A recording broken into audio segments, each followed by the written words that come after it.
नमस्कार दोस्तों। आज की वीडियो सिर्फ एक यूनिवर्सिटी की कहानी नहीं है। ये कहानी है भारत की शिक्षा व्यवस्था के उस सिस्टम की जिस पर हर साल लाखों छात्र भरोसा करके अपना भविष्य तय करते हैं। कल्पना कीजिए आप एक छात्र हैं। आपने 2016 में किसी विश्वविद्यालय में एडमिशन लिया। एडमिशन लेने से पहले आपने सबसे पहले यूजीसी की वेबसाइट खोली। वहाँ उस विश्वविद्यालय का नाम मौजूद था, वहाँ उस यूनिवर्सिटी का नाम मौजूद था। आपने सोचा अगर यूजीसी के वेबसाइट पर नाम है तो विश्वविद्यालय बिल्कुल वैध होगा। आपने फीस जमा कर दी, 3 साल पढ़ाई की, डिग्री मिली। फिर कई साल बाद आपको पता चलता है कि विश्वविद्यालय अब यूजीसी की मान्यता प्राप्त सूची में नहीं है और अब उसकी डिग्रियों पर सवाल उठ रहे हैं। अब सोचिए गलती किसकी है? क्या छात्र की है? क्या विश्वविद्यालय की है? क्या राज्य सरकार की है या फिर भारत के पूरे शिक्षा तंत्र की? दोस्तों, आज मैं बात करूंगा और कर रहा हूं संगाई इंटरनेशनल यूनिवर्सिटी मणिपुर की। एक ऐसी यूनिवर्सिटी जिसे 2015 में यूजीसी ने अपने आधिकारिक सूची में शामिल किया, लेकिन मई 2024 में उसी यूजीसी ने उसे अपने सूची से हटा दिया। आज की वीडियो में हम भावनाओं से नहीं बल्कि कानून, यूजीसी की प्रक्रिया और उपलब्ध आधिकारिक तथ्यों के आधार पर समझेंगे कि आखिर ऐसा कैसे हुआ। और सबसे बड़ा सवाल, क्या यूजीसी ने बिना जांच किए विश्वविद्यालय को मान्यता दी थी? अगर नहीं तो फिर 9 साल तक कार्रवाई क्यों नहीं हुई? और अगर हाँ तो इसके जिम्मेदार कौन है? आइए शुरू करते हैं इस महत्वपूर्ण वीडियो को। दोस्तों, स्क्रीन पे जो नंबर दिख रहा है आप उस पर केवल व्हाट्सएप करेंगे। You can only message on that number over WhatsApp to verify your degree. दोस्तों, आप केवल व्हाट्सएप करेंगे अपनी मार्कशीट या डिग्री को वेरीफाई करने के लिए। इसके अलावा आप कॉल ना करें, क्योंकि हजारों लाखों के संख्या में, 100 के संख्या में मुझे कॉल्स आते हैं। हर कॉल्स को उठाना, उसको कॉल बैक और रिस्पॉन्ड करना असंभव है, इम्पॉसिबल है। तो दोस्तों, वीडियो को शुरुआत करते हैं बिना टाइम बर्बाद किए हुए। भारत में प्राइवेट यूनिवर्सिटी कैसे बनती है, सबसे पहले ये जानिए। सबसे पहले हमें ये समझना होगा कि भारत में कोई भी प्राइवेट यूनिवर्सिटी बनती कैसे है। बहुत सारे लोग सोचते हैं कि यूजीसी किसी विश्वविद्यालय को लाइसेंस देता है, लेकिन ये पूरा तरह सही नहीं है। प्राइवेट स्टेट यूनिवर्सिटी बनाने की शक्ति यूजीसी के पास नहीं होती। ये अधिकार राज्य सरकार के पास होता है। दोस्तों, जब कोई निजी संस्था किसी राज्य में विश्वविद्यालय खोलना चाहती है तो उसे राज्य सरकार से अनुमति लेनी पड़ती है। यदि राज्य सरकार संतुष्ट होता है तो विधानसभा में एक विधेयक लाया जाता है। यही वो विधेयक है जिसके को पास कराया जाता है और राज्यपाल से मंजूरी ली जाती है तो विश्वविद्यालय कानून के माध्यम से अस्तित्व में आता है। यानी सबसे पहले अप्रूवल यूजीसी नहीं देता, सबसे पहला अप्रूवल राज्य सरकार देता है। संगाई यूनिवर्सिटी की स्थापना के बारे में मैं बताता हूं। 2015 में मणिपुर विधानसभा ने संगाई इंटरनेशनल यूनिवर्सिटी एक्ट 2015 पारित किया।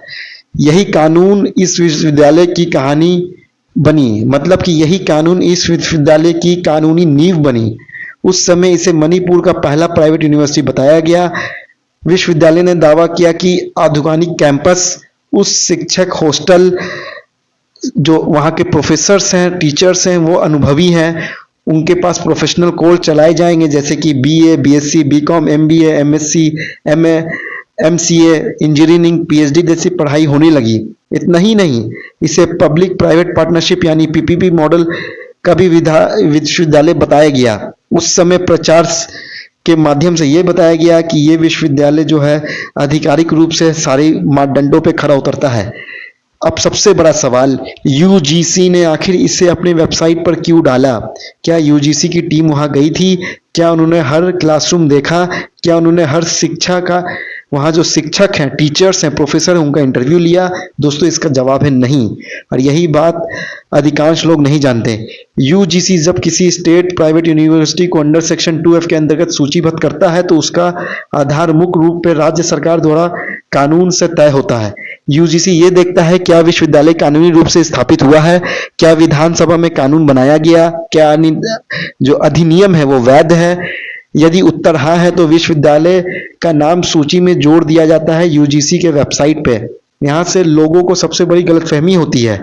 यूजीसी की सूची में नाम आने का अर्थ ये नहीं है कि विश्वविद्यालय में हर गुणवत्ता मानक है पहले ही से पूरा हो चुका है, बल्कि इससे बाद निरीक्षण और अनुपालन की प्रक्रिया जारी रहती है। दोस्तों, अब बात को समझिए। जून 2015 में विश्वविद्यालय सूची में आई, लेकिन कुछ ही दिनों बाद यूजीसी ने विश्वविद्यालय का निरीक्षण के लिए जानकारी मांगी। 3 जुलाई 2015 में यूजीसी का आधिकारिक पत्र था। यूजीसी ने कहा, हमें आपके बारे में जानकारी चाहिए, हमें बताइए आपका कैंपस कहाँ है, कितने छात्र हैं, कितने शिक्षक हैं, लाइब्रेरी है या नहीं, प्रयोगशाला है या नहीं, हॉस्टल है या नहीं। लेकिन यूजीसी को अपेक्षित जानकारी नहीं मिली।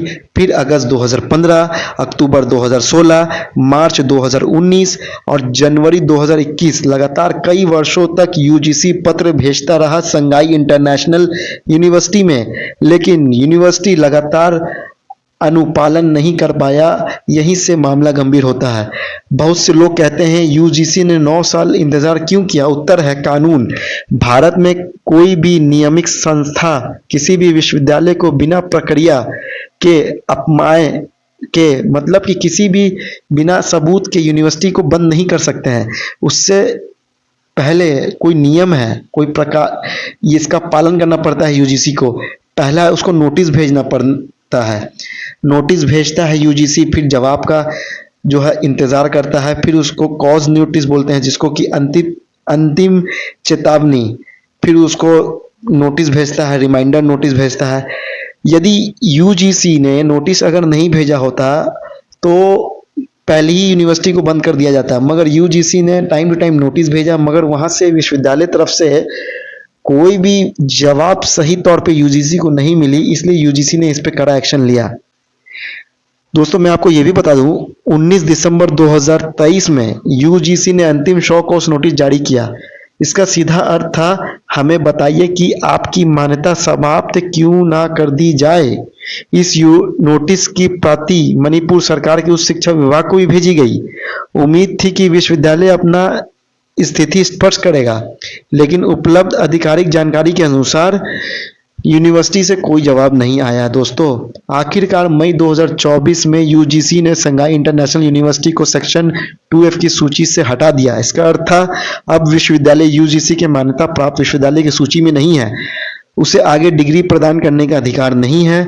यह कार्रवाई लगभग 9 वर्ष के लगातार गैर कानूनी उल्लंघन और यूनिवर्सिटी का जो है कि यूजीसी के टर्म्स एंड नॉर्म्स को फॉलो ना करने के बाद ये जो है यूनिवर्सिटी पे एक्शन लिया गया यूजीसी की तरफ से। क्या यूजीसी की गलती थी? ये सबसे बड़ा सवाल स्टूडेंट पूछते हैं। दोस्तों, अब सबसे कठिन सवाल क्या है, क्या यूजीसी जिम्मेदार है? इसका उत्तर एक शब्द में देना सही नहीं होगा। यदि कानूनी स्पष्ट से देखें, यूजीसी ने विश्वविद्यालय को इसलिए सूचीबद्ध किया क्योंकि वो राज्य के कानून के तहत स्थापित किया गया था। संघाई इंटरनेशनल यूनिवर्सिटी एक्ट 2015 के तहत यूनिवर्सिटी को बनाया गया। लेकिन यदि प्रासंगिक स्पष्टि से देखें, आलोचक कहते हैं कि यदि वर्षों तक अनुपालन नहीं हो रहा था तो प्रक्रिया और तेजी होनी चाहिए थी। यही भारतीय शिक्षा प्रणाली पर सवाल उठाता है। क्या निरीक्षण समयबद्ध होनी चाहिए? क्या गैर अनुपालन की जानकारी छात्रों को सार्वजनिक रूप से नियमित रूप से दी जानी चाहिए थी? क्या राज्य सरकार और यूजीसी के बीच बेहतर संभव और बेहतर एक कोऑर्डिनेशन के साथ इस पर कार्रवाई ली जा सकती थी? क्या मान्यता प्राप्त और निरीक्षण संबंधित जैसी स्थिति छात्रों के लिए बताना जरूरी है या नहीं? मतलब अगर कोई भी प्रॉब्लम यूनिवर्सिटी में है तो वो पब्लिक नोटिस छात्र को दिखाना चाहिए। दोस्तों, मैं कंक्लूजन पे आने से पहले ये बता दूं, संघाई इंटरनेशनल यूनिवर्सिटी का मामला केवल एक विश्वविद्यालय की कहानी नहीं है। ये हमें सिखाता है कि सिर्फ यूजीसी की सूची देखना प्राप्त नहीं है, छात्रों को विश्वविद्यालय का वास्तविक स्थिति, कैंपस, फैकल्टी, नियमित अनुपालन, मान्यताएं और आधिकारिक अपडेट भी देखना चाहिए। साथ ही ये मामला नियमित संस्थाओं के लिए भी एक सीख है कि निरीक्षण और ट्रांसपेरेंसी और समय पर पब्लिक सूचना स्टूडेंट को देना जरूरी है, एकदम महत्वपूर्ण है।